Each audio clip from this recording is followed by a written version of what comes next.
Welcome back, boys and girls, to Camp Read a Lot. We're going to read the next chapter of the Tale of Despereaux. Do you remember where we left off? Where the drumbeat was signaling all of the members of the Mouse Council to come together. So this is called Chapter 7, A Mouse in Love. And what was our very own favorite member of the mouse community doing while the sound of the Mouse Council drum echoed through the walls of the castle? Reader, I must report that Furlough had not seen the worst of it. Despereaux sat with the princess and the king and listened to song after song. At one point, gently, oh so gently, the pea picked up the mouse in her hand.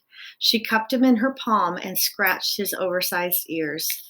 You have lovely ears, the pea said to him. They are like small pieces of velvet. Despereaux thought that he might faint with the pleasure of someone referring to his ears as small and lovely. He laid his tail against the pea's wrist to steady himself, and he felt the princess's pulse. The pounding of her heart and his own heart immediately took up the rhythm of hers. Papa, the pea said when the music was over, I am going to keep this mouse. We are going to be great friends. The king looked at Despereaux, cupped in his daughter's hands. His eyes narrowed. A mouse? He muttered. A rodent? What? Said the pea. Put it down, the king commanded. No, said the pea, who was a person not at all used to being told what to do. I mean, why should I? Because you're told to. But why? Protested the pea. Because it's a mouse. I know, I'm the one who told you he was a mouse. I wasn't thinking, said the king. Thinking of what? Your mother, the queen. My mother, said Pea sadly. Mice are rodents, said the king. He adjusted his crown. They are related to rats. You know how we feel about rats. You know of our own dark history with rats. The pea shuddered. But Papa, she said, he's not a rat. He's a mouse. There's a difference. Royalty, the king said, has many responsibilities, and one of them is not becoming involved personally with even the distant relative of one's enemies. Put him down, Pea. The princess put Despereaux down. Good girl, said the king. And then he looked at Despereaux. Scat, he said. Despereaux, however, did not scat. He sat and stared up at the princess. Despereaux, the king stamped his foot. Scat, he shouted. Papa, said the princess, please don't be mean to him. And she began to weep. Despereaux, seeing her tears, broke the last of the great ancient rules of mice. He spoke to a human. Please, said Despereaux, don't cry. He held out his handkerchief to the princess. The princess sniffed and leaned down close to him. Do not speak to her, thundered the king. Despereaux dropped his handkerchief. He backed away from the king. Rodents do not speak to princesses. We will not have this becoming a topsy-turvy, wrong-headed world. There are rules. Scat, get lost before my common sense returns, and I'll have you killed. The king stamped his foot again. Despereaux found it alarming to have such a big foot brought down with so much force and anger so close to his own small head. He ran toward the hole in the wall, but he turned before he entered it. He turned and shouted to the princess, My name is Despereaux. Despereaux, she said. I honor you, shouted Despereaux. I honor you was what the king said to the fair maiden in the story that Despereaux read every day in the book in the library. Despereaux had muttered the phrase often to himself, but he had never before this evening had the occasion to use it when speaking to someone else. Get out of here, shouted the king, stamping his foot harder, and then harder still, so it seemed as if the whole castle, the very world, were shaking. Rodents know nothing of honor.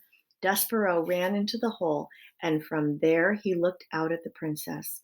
She had picked up his handkerchief, and she was looking at him, right directly into his soul. Despereaux, she said. He saw his name on her lips. I honor you, whispered Despereaux. I honor you. He put his paw over his heart. He bowed so low that his whiskers touched the floor. He was, alas, a mouse deeply in love. Chapter 8, To the Rats. The Mouse Council, 13 honored mice and one most very honored head mouse, heeded the call of Lester's drum and gathered in a small secret hole off King Philip's throne room. The 14 mice sat around a piece of wood balanced on spools of thread and listened in horror while Despereaux's father related the story of what Furlough had seen. "At the foot of the king," said Lester. "His finger right on top of his head," said Lester. "He was looking up at her, and it was not fear." The Mouse Council members listened with their mouths open. They listened with their whiskers drooping and their ears flat against their heads. They listened in dismay and outrage and fear. Then, when Lester finished, there was a silence, dismal and deep.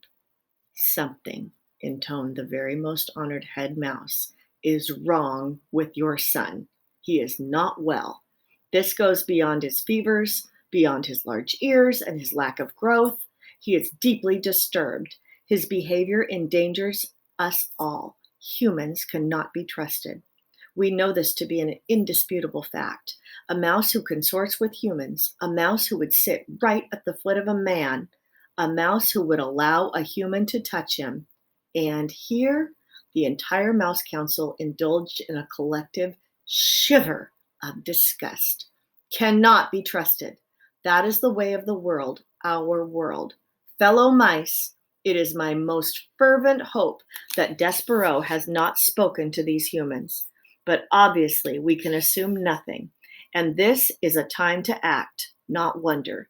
Lester nodded his head in agreement, and the 12 other members of the Mouse Council nodded their heads too. "We have no choice," said the head mouse. "We must go to the dungeon." He pounded his fisted paw on the table. "He must go to the rats. Immediately, members of the council, I will ask you to vote.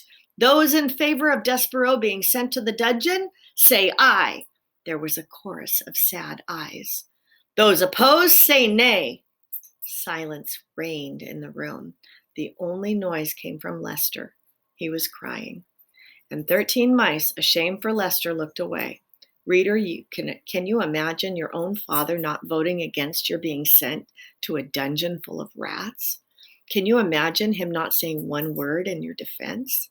Despereaux's father wept, and the very most honored head mouse beat his paw against the table again and said, "Despereaux Tilling will appear before the mouse community. He will hear of his sins. He will be given a chance to deny them, and if he does not deny them, he will be allowed to renounce them so that he may go to the dungeon with a pure heart. Despereaux Tilling is hereby called to sit with the Mouse Council." At least Lester had the decency to weep at the act of perfidy. Reader, I don't know what perfidy means. I'm going to have to look that up. I'll let you know what it means next time. Reader, do you know what perfidy means? Oh, they're going to tell us. That's exciting. I have a feeling that you do based on the little scene that has just unfolded here, but you should look up the word in your dictionary just to be sure. Perfidy, Perfidy.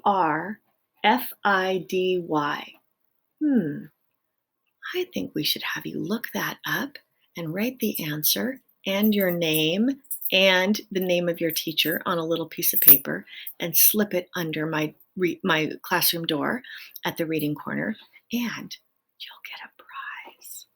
See you next time.